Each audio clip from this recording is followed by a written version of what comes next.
जय बोलिए श्री अनंतानंत सिद्ध परमेष्ठी भगवान की जय।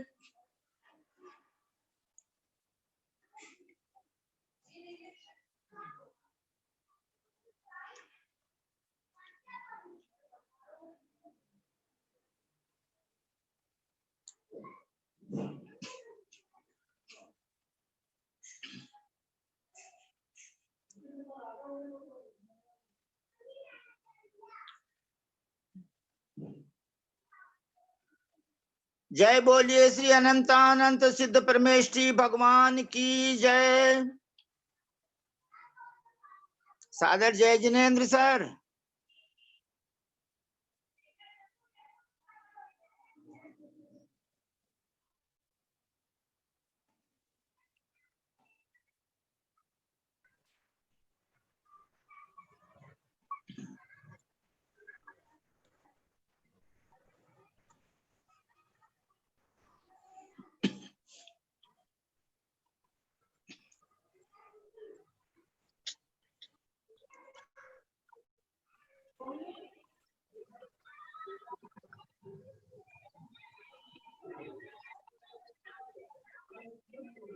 मुझे नियम सर नहीं है। मुझे नियम सर। जय जिनेन्द्र सर। जय जिनेन्द्र। जय जिनेन्द्र सर। जय जिनेन्द्र। नहीं ना। जय बोलिए श्री अनंतानंत सिद्ध परमेष्ठी भगवान की जय। जय श्री ओम नमः सिद्धेभ्य। जय श्री ओम नमः सिद्धेभ्य। जय श्री ओम नमः सिद्धेभ्य। नमो अरहंताणम नमो सिद्धाणम नमो आयरियाणम नमो उबचाया नियम सर निकाल दो। तो ये सब साहूणम तेजान सागर गुरु मम प्राण प्यारे ये पूज्य साधु बुद्ध शास्त्रानुसार चलते मुझको चलाते बंदो उन्हें विनय से सिर को झुकाते बंदो उन्हें विनय से सिर को झुकाते कुछ करके आते थे उन्हें सिर को झुकाते नमिऊण अनंत वर्णान दंसन सहावम दगड़ थे बोले वहाँ दगड़ थे बोले क्या कर भणिदम बीतरागी सर्वज्ञ हितोपदेशी शासन स्वामी देवादिदेव 1008 श्री महावीर स्वामी प्रभु 2546 वर्ष पहले 2546 वर्ष पहले निर्माण को प्राप्त हुए हैं। लगभग 30 वर्ष तक 29 वर्ष और कुछ महीनों तक वो तीर्थंकर सकल परमात्मा त्रयोदश गुण स्थानवर्ती केवल ज्ञानी अनंत चतुष्टय के धारक भारतवर्ष में समौ शरण सहित विहार करते हुए 3 गतियों के भव्य सम्यक दृष्टि जीवों को धर्म देशना देते हुए अंत में पावापुर पधारे और वहां से निर्वाण को प्राप्त हुए।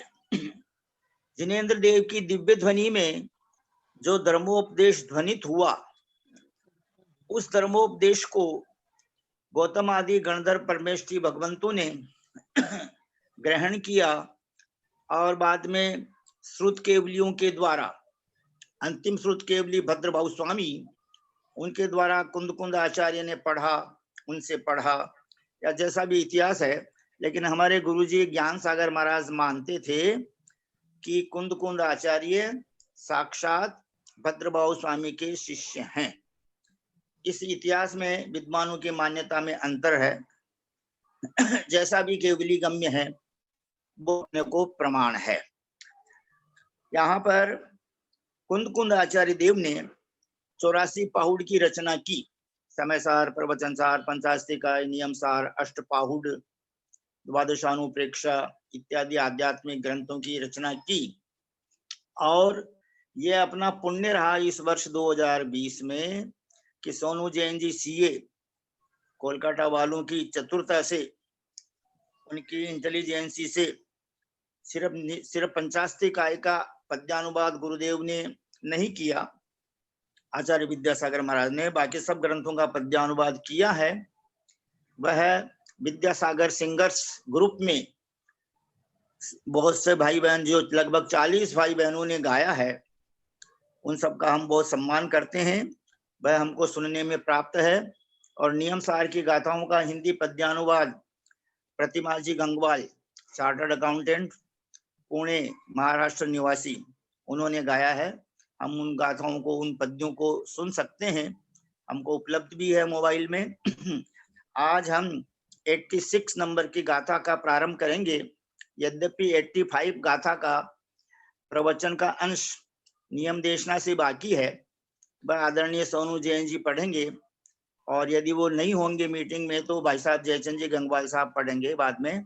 पहले हम 86 गाथा का उच्चारण करते हैं। उम्मग्गम परिचत्ता जीर्णमग्गे जोदुकुण दितिर्भावम सो पडिकमणम उच्चई पडिकमणम वो हवे जम्महा। भाई साहब श्रीमान जयचंद जी गंगवाल साहब से विनम्र प्रार्थना है कि इस गाथा की संस्कृत छाया, अन्वयार्थ और टीकार्थ पढ़कर हमको समझाने की कृपा करें। श्रीमान जयचंद जी गंगवाल साहब, हैदराबाद निवासी। हाँ सर, सभी को जय जिनेन्द्र। इस सूत्र में उन्मार्ग छोड़, आवाज आ रही है सर? यहाँ आ रही है, प्लीज।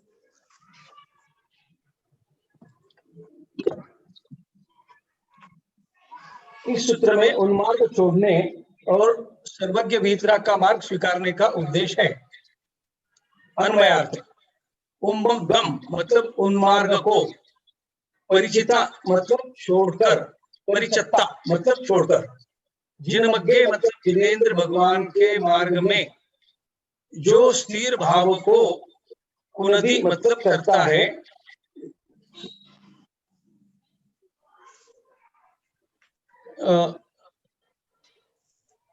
सो वह पडिकमंडम प्रतिक्रमण उच्चई मतलब कहा जाता है। जम्मा क्योंकि पडिकमण्डमो वह प्रतिक्रमण में होता है, हवे मतलब होता है। जो उन्मार्ग को छोड़कर जिनेन्द्र भगवान के मार्ग में स्थिरता करता है वह प्रतिक्रमण कहलाता है। यहाँ उसी प्रतिक्रमण इसलिए कहा है कि वह उस समय स्वयं प्रतिक्रमण में हो जाता है।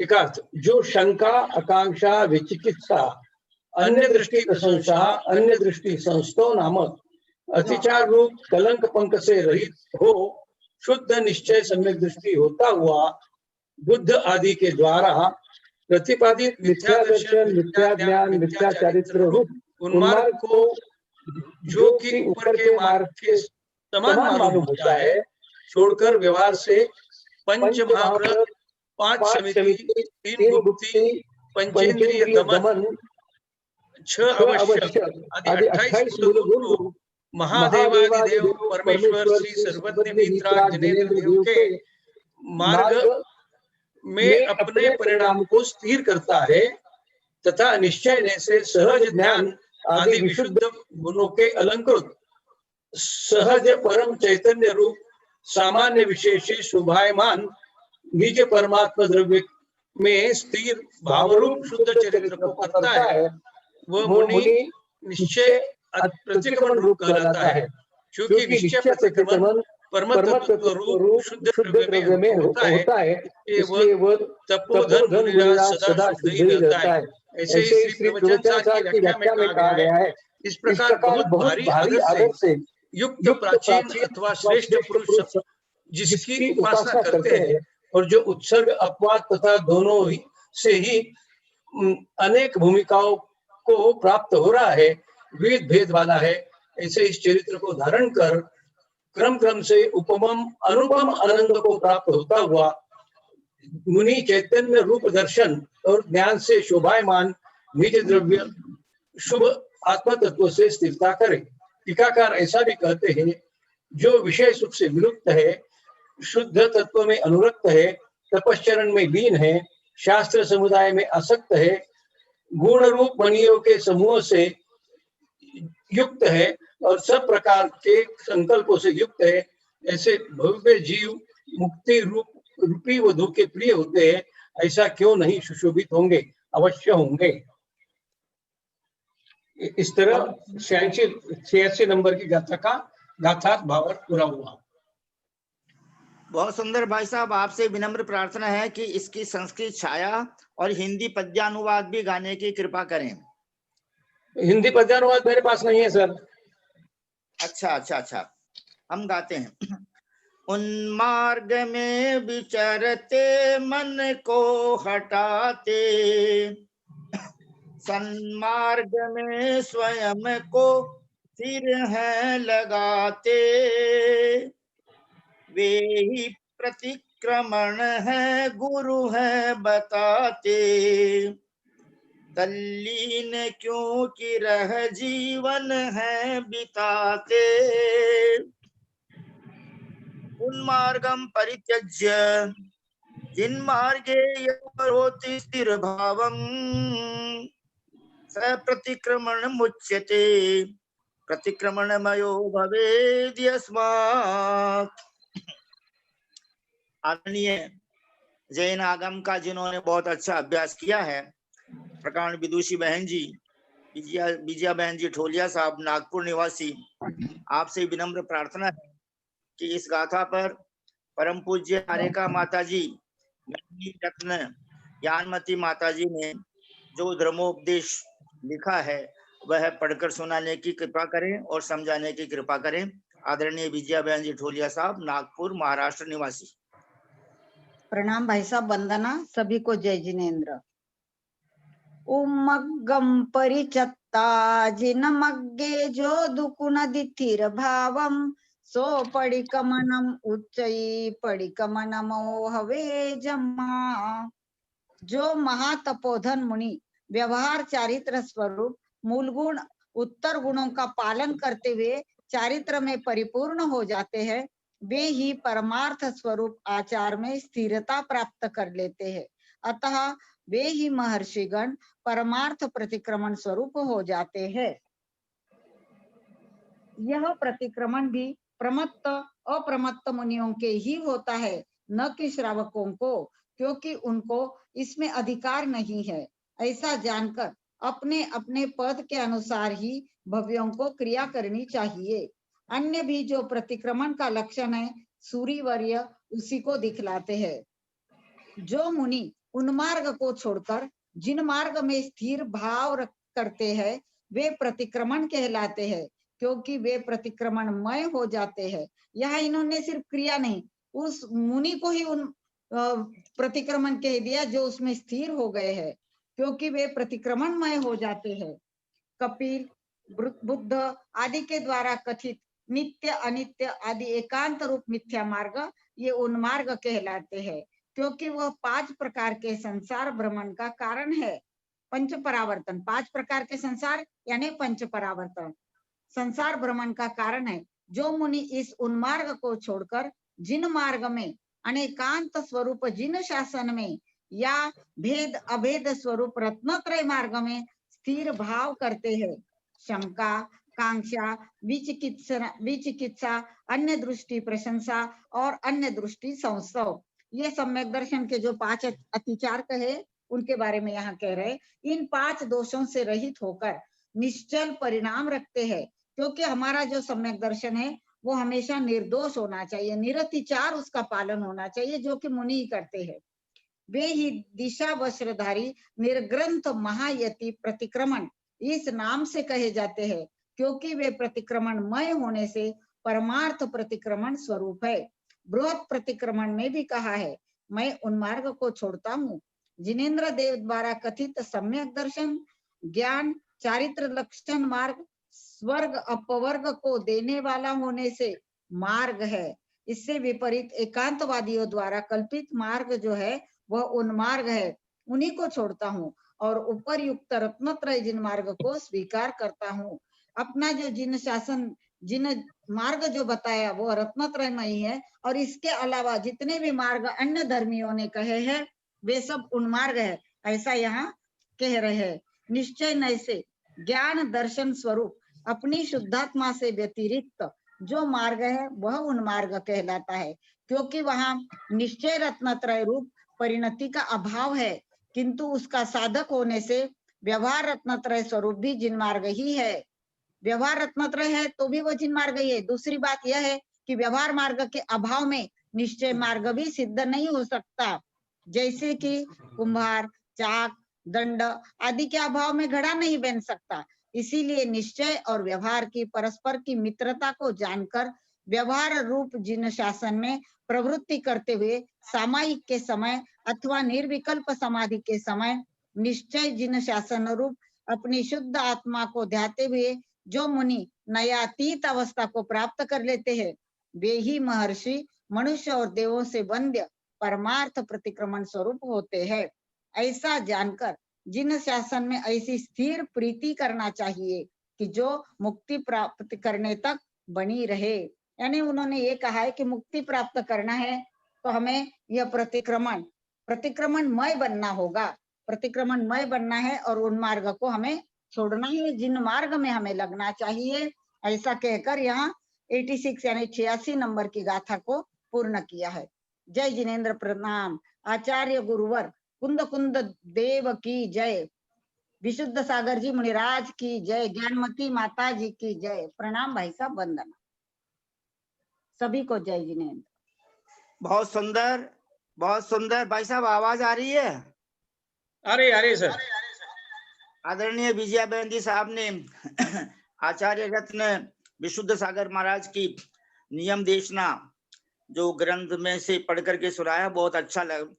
नहीं, परम ज्ञानमती परम पूज्य आर्यका ज्ञानमती माता जी की का धर्मोपदेश सुनाया, बहुत अच्छा लगा। अब हम आदरणीय सोनू जैन जी सीए कोलकाता निवासी से विनम्र प्रार्थना करते हैं कि पहले पिछली गाथाओं का जो नियम देशना में धर्मोपदेश है उसका हमारे भाई साहब जयचंद जी गंगवाल साहब ने अध्ययन किया था और हमको समझाया था। आप सोनू जैन जी 85 पेज नंबर 27 नियम देखना भाग 2 पेज नंबर 27 से 7 पर जो भो ज्ञानी नियम सार में जो साधु स्वरूप की चर्चा की जा रही है, यहाँ से पढ़ करके सुनाने की कृपा करें, समझाने की कृपा करें। इतना अंश बच गया था। नियम सार में जो साधु स्वरूप की चर्चा की जा रही है वो वास्तव में बहुत विशाल है। जब कोई साधक नगर में पधारे तो उनके आशीर्वाद और ज्ञान के तो पिपासु रहना, लेकिन उनके द्वारा किसी निर्देशन के पिपासु मत रहना, क्योंकि आप उनको अपना निर्देशक बना लोगे तो अपना निर्देशन भूल जाओगे, क्योंकि आपको प्रलोभन देने का बहुत अच्छा ज्ञान है। महाराज श्री ऐसा नहीं, ऐसा हो जाए। वो यदि इस कार्य में संलग्न हो गए तो जिसका निर्देशन करने इस वेश को स्वीकार किया था वो निर्देशन उनका समाप्त हो जाएगा। इसलिए आप कहना कि आप मुझे वो भाव बताओ जिस भाव ने आपको निर्वस्त्र कर दिया। निर्वस्त्र होना बहुत बड़ी चीज है। वस्त्र जल्दी से छूटते नहीं है। लोगों की श्रृंगार ही नहीं छूटती तो वस्त्र जल्दी से कहाँ छूटेंगे। करकुआ में एक श्वेतांबर साधु आए। उनका चतुर्मास झांसी में हुआ था। स्वाध्याय चलता तो वे भी आ जाते।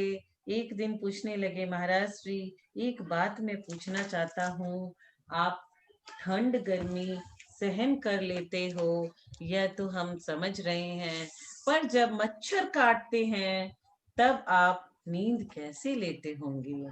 मैं जब समाई करता हूँ तो चादर ओढ़ कर बैठता हूँ, पर आप लोग तो ऐसे ही बैठे रहते हो, चाहे सर्दी हो चाहे कपकपाती ठंड हो, वो तो ऐसे ही बैठते हैं। चादर को तो बहुत पहले छोड़ दिया उन्होंने। ये भेद विज्ञान वाणी का विषय नहीं है, बुद्धि का विषय है। वो भले ही श्वेतांबर साधु थे, पर दिगंबरत्व के प्रति श्रद्धा थी अंतरंग में उनके। याद रखना, दिगंबरत्व के बिना मोक्ष नहीं लिखा कहीं पर भी। सोनागिरी में पंडित ज्ञानचंद जी 1 महीना रुके और कहा कि बहुत अच्छा लगा। मैंने उनसे कहा, इतना अच्छा लगा है और इतना अच्छा मानते हो तो स्वीकार क्यों नहीं कर लेते हो? ध्यान देना, अच्छा लग रहा है, अच्छा मान रहा है, पर स्वीकार क्यों नहीं कर पा रहा है? क्योंकि पक्ष की गांठ बहुत प्रबल है, जो सत्य को समझते हुए भी सत्य पर चलने नहीं देते हैं। इसलिए माँ जिनवानी कह रही है कि मोक्ष मार्ग पक्ष से अतिक्रांत होता है, समय सार पक्षपात से अतिक्रांत है, और जिसके अंतरंग में अल्प भी पक्षपात होता होगा, वो एक दूसरे से मिल भी नहीं पाएगा। बोले कि हमारा मंदिर, हमारी धर्मशाला, हमारा भवन, तुम कहीं नहीं बैठ सकते हो, हमारा कुछ नहीं है। यदि ऐसा बनकर जियोगे तो तुम्हें कहीं तनाव नहीं है। हम अपने घर को तो अपना समझते हैं, लेकिन 2 दिन के लिए हम किसी होटल में रुक जाते हैं तो उसके रूम को भी बोलते हैं, अरे मेरा वाला रूम नंबर 401, उसमें ये सामान रख के आ जाओ। हम बहुत जल्दी किसी की सब चीज को अपना लेते हैं। भैया जी ने जैसे कहा था, एक भिखारी, एक पागल भिखारी बैठा है, उसे जो भी दे दो वो बोलेगा हाँ दे दो दे दो दे दो, सब कुछ वो ले लेता है। हम वही हैं। धर्म पक्षपात से रहित है। पक्षपात मनुष्य के द्वारा खड़ा किया गया है, भगवान के द्वारा नहीं। आपको धर्म में जितने पक्ष मिलेंगे ये व्यक्तिगत ही है, धर्म अखंड है। वस्त्र उतार कर देखो, प्रकृति है। प्रकृति स्वभाव से ही होती है, जबकि विकृति को उत्पन्न किया जाता है। विकृति को हटा दो तो प्रकृति स्वतः प्राप्त है। उपेक्षा संयम यही कह रहा है। परम उपेक्षा संयम यानी स्वभाव में लीनता ही आचार है, और जब भी पर में दृष्टि चली गई है तो अनाचार है। समय सार का ब्रह्मचारी कौन होगा? जितने परद्रव्य है उन पर दृष्टि जाना वह विचार, और निज आत्मा में लीन होना ब्रह्मचर्य है। ब्रह्मचर्य किसे कहते हैं? निज आत्मा में लीन रहना, और किसी भी तरह की स्त्री, चोर, राज, भोजन, ये सब इकट्ठा नहीं सुनना, इसमें इंटरेस्ट नहीं रखना, पिछले किए हुए भोगों को भी याद नहीं करना। इसी प्रकार निज आत्मलीनता ही आचार है, और पर पदार्थ में चले जाना अनाचार है। पंचम काल में एकल विहार को स्वीकार नहीं किया है। जिनागम कहता है कि जितने भी हो, एक से अधिक हो, मेरा शत्रु भी क्यों न हो, परंतु एकल विहार न करिए। एकल विहार का हमेशा निषेध लिखा है। ऐसा वट्टकेर स्वामी ने मूलाचार जी में लिखा है, एक मुनि एक कारिका है तो भी एकल विहार। एक मुनिराज एवं एक अथवा 1000 क्षुल्लक हो तो भी एकल विहार। जिनागम में समलिंग को ही एकल विहार का अभाव कहा है। समलिंग यानी मुनि मुनि ही होना चाहिए। मुनि के संग आरिका विहार नहीं करती, क्योंकि क्षुल्लक एलक जी उत्कृष्ट श्रावक है। क्षुल्लक जी और एलक जी, उन्होंने तो वस्त्र भी नहीं छोड़े हैं, तो वो उत्कृष्ट श्रावक हैं। ठीक है, आप गुरु आज्ञा में हैं और चल रहे हैं, पर हमें वर्तमान दशा नहीं देखना है। ये आगम की गद्दी पर आगम को ही देखना है। आगम कह रहा है कि समलिंगी यानी मुनि और मुनि, श्रावक और गृहस्थ इनका तो नाम ही नहीं है। यानी जिनवानी ये कहती है कि यदि उत्कृष्ट श्रावक के साथ भी हैं तो वो तो श्रावक ही हैं। श्रावक की टोली तो पीछे कितनी ही लगा लो, लेकिन मुनि एकल विहार बिना मुनि के निषिद्ध बोला गया है आगम के हिसाब से। आप उसको डांट फटकार कर बैठा दोगे, वो प्रार्थना ही तो कर सकता है। श्रावक क्या कर सकता है? मुनि को अगर कुछ बोला, मुनि अगर बोल दिए नहीं ऐसा करना है, तो श्रावक तो चुप हो जाएगा। और मुनिराज होंगे तो वो कहेंगे महाराज ऐसा नहीं ऐसा करो, तो आपके संयम की रक्षा है। अतः एकल विहार का अर्थ ये मत मान लेना कि ये अलग जी है, ये छुलक जी है, तो एकल विहार टल गया। ठीक है, कोई नहीं है तो कम से कम पिछीधारी तो साथ है, ये वर्तमान की व्यवस्था है। लेकिन आगम की व्यवस्था यही है कि मुनि मुनि ही होना चाहिए। ग्रंथों का लेखन काल को लेकर नहीं किया जाता है, ग्रंथों का लेखन सामान्य कथन है। आगम में जो उद्दिष्ट त्याग का कथन किया है उसको आप लोग उल्टे अर्थ में लगाते हैं। आगम का कथन स्पष्ट है, ये नहीं है कि हमने घर में चौका लगाया है तो महाराज के उद्देश्य से लगाया है। मूलाचार ये कहता है कि श्रावक को तो ये मालूम होना ही नहीं चाहिए कि मेरे घर में किन मुनिराज का आहार होगा, और मुनिराज को ये मालूम नहीं होना चाहिए कि आज मेरा आहार किसके यहाँ होंगे। आजकल प्रथा चल गई है चौका लगाने की। पहले तो चौके ही लगते थे, सभी के घर में सात्विक खाना होता था, छन्ना पानी होता था। लेकिन आजकल जो किचन चौका से बदल के किचन हो गया है और लोग जूते चप्पल लेके किचन में प्रवेश करने लगे हैं। इस तरह का सब कुछ हो गया है किचन में, आलू प्याज सब बनने लगा है, तो उसको चौका लगाना कहते हैं। पहले ऐसा कुछ भी नहीं था। अभी भी एमपी और यूपी में बहुत सारे घरों में वैसा ही चौका चलता है कि कभी भी मुनि महाराज आके आहार ले सकते। इतना सात्विक खाना वो लोग अभी भी खाते हैं। शहरों की व्यवस्था थोड़ी गड़बड़ाई हुई है। यदि हम अकेले विहार करेंगे तो किसी भी अवस्था में उदिष्ट त्याग व्रत का पालन नहीं होगा। कई बार क्या होता है कि साधक भी साधक की वैयावृत्ति कर देता है, उसको संभाल लेता है, और कहीं अकेले हैं और परिणाम उथल पुथल हो गए तो हमें श्रावक का सहारा लेना पड़ता है। आवश्यक नहीं है कि श्रावक स्थितिकरण उपगुहन से युक्त हो। बाद में चर्चा करेंगे कि भैया महाराज तो ऐसा कर रहे थे, उस समय तो हम कुछ नहीं कहेंगे। बाद में घर जाके बात बनाएंगे कि भैया महाराज जी तो ऐसा कर रहे थे, उनके सिर में दर्द हो रहा था, सो वे अपने मुख से कहने लगे कि सिर दबा दो। इससे अरिहंत भेष की अवहेलना होती है। वह जीव जिन शासन गुरु और धर्म की अवहेलना का हेतु बन जाता है, इसलिए आगम में एकल विहार का निषेध है। आगम में एकल विहार की प्रशंसा भी बहुत की है। 6 ढाला में एक पंक्ति दौलत राम जी ने लिखी है, तप तपे द्वादश धरे वृष 10 रत्न त्रय सेवे सदा, मुनि साथ में व एक विचारे चाहे नहीं भव सुख कदा। एकल बिहारी आगम बलि हो, श्रुत बलि हो और उत्तम सैनन से युक्त हो, चीर दीक्षित हो, ऐसी तपोबली मुनिराज एकल विहार कर सकते हैं। क्या लिखा है ध्यान देना, उत्तम सहनन, और अभी पंचम काल में छठा सहनन होता है, परंतु वर्तमान में सैनन बलि नहीं है। आचार्य भगवान कह रहे हैं कि वे तपोधन एकाकी बैठे हुए हैं और कोई प्रयोजन नहीं है, उनके शरीर से मृग खुजली खुजा रहे हैं, वे पाषाणवत ध्यान में लवलीन है, कोई विकल्प नहीं, कोई चिंता नहीं, ऐसी योगी उत्तम प्रतिक्रमण स्वरूप है।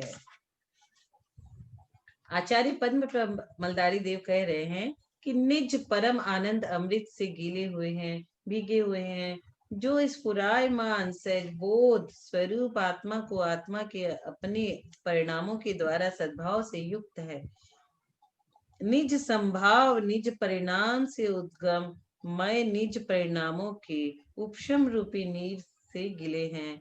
परिणामों में जो कसाय की मंदता है, उपशमता है, वही एक प्रकार का निर्मल जल है।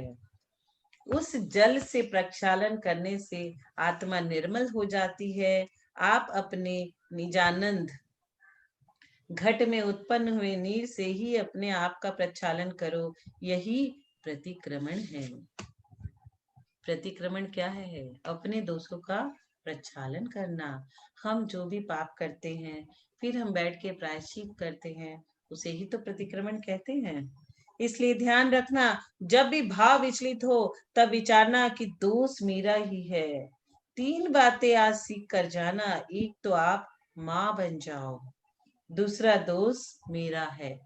माँ क्या करती है? सब बच्चों की बुराई अपने आप में समेट लेती है और कभी भी किसी को दोषारोपण नहीं करती है। दूसरा, जब हम ये मान लें कि दोष मेरा है तो सारे क्लेश ही मिट जाएंगे। माँ बन जाओ से तात्पर्य जो राग माँ को बेटे के प्रति होता है वो किसी को नहीं होता। प्रत्येक जीव को अपना पुत्रवत देखो। जब हम लोग आहार देते हैं ना मुनियों को, तो हम लोग एक माँ जिस तरह से आहार सोच विचार करके देती है, उस स्टेज में पहुंचे हुए रहते हैं। उस समय एक माँ बच्चे को जिस तरह खाना खिलाती है, वो भाव हमारे उस समय होते हैं। प्रत्येक जीव को आप पुत्रवत देखो, अपने ही अंतरंग में मातृ भाव को जन्म दो। यहाँ आचार्य क्या कह रहे हैं कि आपको माँ की तरह हर जीव को प्रेम से और पुत्रवत देखने की शक्ति और उस तरह का अभ्यास करना चाहिए। आपको कभी भी यह मान के चलना चाहिए कि दोष मेरा ही है। निज दोषों को दोष मानो और ये समझना कि हमारे जीवन में बहुत कुछ था, संत नहीं बन पाए, पर हम संत स्वभाव अब आ गया है। तीसरी बात, दूसरे की सुनने की शक्ति लाओ, दूसरे की सुनना सीखो। कई लोग बोले जाते हैं लेकिन सुन नहीं सकते। They are not good listener. लेकिन सुनना भी बहुत जरूरी होता है। हम उत्तर देना ज्यादा पसंद करते हैं पर सुनना कभी पसंद नहीं करते। एक लाइन सुनी कि नहीं, उसका एकदम जवाब दे दिया, नहीं ये तो ऐसा नहीं, क्लैरिफिकेशन देने के लिए हम लोग तैयार रहते हैं। यदि आप पर कोई कुसित भी हो रहा हो, यदि आप उसको सुन लो तो आधा कोप तो उसका छू यहीं पे उतर जाएगा। कभी आप ट्राई करना, कोई आया है बहुत आक्रोश में, आपको बहुत कुछ बोले जा रहा है, लेकिन आप मौन व्रत लिए खड़े हो उसके सामने और आपने कुछ भी उत्तर नहीं दिया। थोड़े कुछ देर के बाद, कुछ सेकंड्स के बाद उसको रियलाइज होगा कि ये मैं क्या कर रहा हूँ, मैं गलत हूँ, मैं बोला जा रहा हूँ। देखो, ऊपर से पानी का बहाव और आप तो पूरा नल खोल दो तो तुम्हारा घर नहीं भरेगा, और आपने छेड़ दिया ऊपर और तुम कहीं नल खोलोगे तो फिर बहुत तेजी से पानी आएगा। ऐसे ही आपने किसी की कसाय को छेड़ दिया तो फिर कसाय का बहाव बढ़ता है। और याद रखना, उसकी कसाय जैसे जैसे तीव्र हो रही है, निमित्त आप बन रहे हो, पाप अपने को भी लग रहा है। वो कसाय करे, आप तो मुस्कुराते रहो, फिर देखो कि आनंद आता है। क्रोधी के ऊपर क्रोध मत करो, उसके क्रोध को शांति से सहन कर लो। बहुत बड़ी चीज है ये, कहने को बहुत आसान है, करने में थोड़ी सी प्रैक्टिकली मुश्किल होती है। लेकिन जो तीर्थंकर बनने वाले होते हैं ना, उनमें ये गुण होता है। कभी भी कषाय नहीं रखते, क्रोध जो करता है उसको भी बहुत प्रेम और वात्सल्य से सुन लेते हैं। पानी का काम क्या होता है? कितने ही बड़े बड़े अंगारे हो, पानी पटक दो, आप तो पानी बन जाओ, सामने वाला अंगार वो बुझता ही चला जाएगा। आपको क्या बनना है? पानी बनना है। पानी क्या करता है? बड़े से बड़े अंगारे को बुझा डालता है। इतना याद रखना कि दोष मेरा है, दूसरे को सुनने की सामर्थ्य रखो। आपको 3 बातें यहाँ पे आचार्य भगवान कह रहे हैं कि पहली बात, सभी जीवों को आपको माँ तुल्य प्रेम और वात्सल्य से देखना है। सेकंड हमने क्या सीखा? सेकंड हमने ये सीखा कि जो भी दोष है वो सब मेरा है। थर्ड हमने क्या सीखा? कि हम कभी भी किसी के संग आर्ग्यूमेंट नहीं करेंगे, किसी के कसाय को नहीं बढ़ाएंगे, पानी का काम करेंगे, मौन रह करके उसके आर्ग्यूमेंट को शांत करेंगे। बस सुन लो, उत्तर मत देना, देखना बड़ा आनंद आएगा। जो प्रतिक्रमण समरसी भाव की चर्चा कर रहे हैं वो बन पाए या न बन पाए, पर व्यवहार प्रतिक्रमण तो घटित हो ही जाएगा। बोलो महावीर भगवान की जय।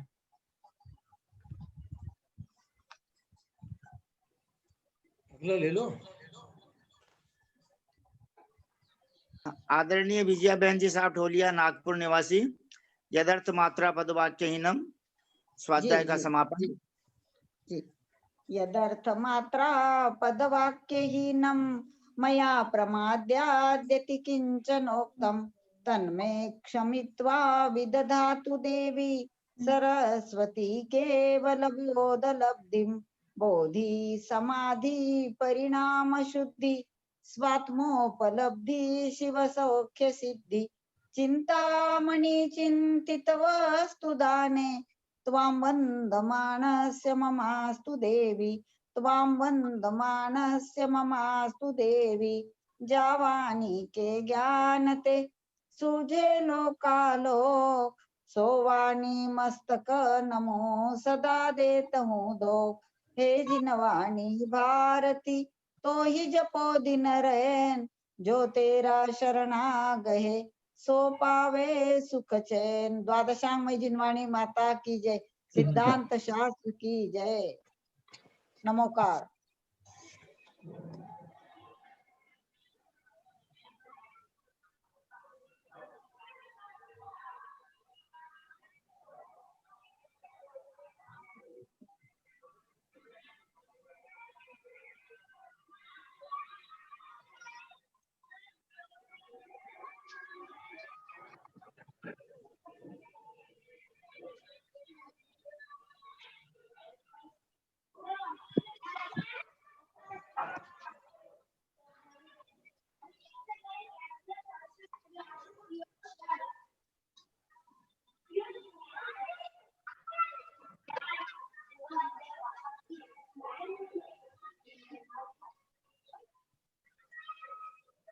प्रणीत घे।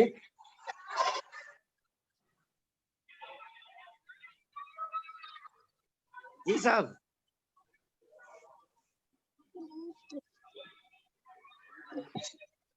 सर कुछ नहीं, सब डिस्टर्बेंस हो रहा है, इधर नहीं आ रहा है, इधर नहीं आ रहा है, इधर मेरी आवाज नहीं ले रही।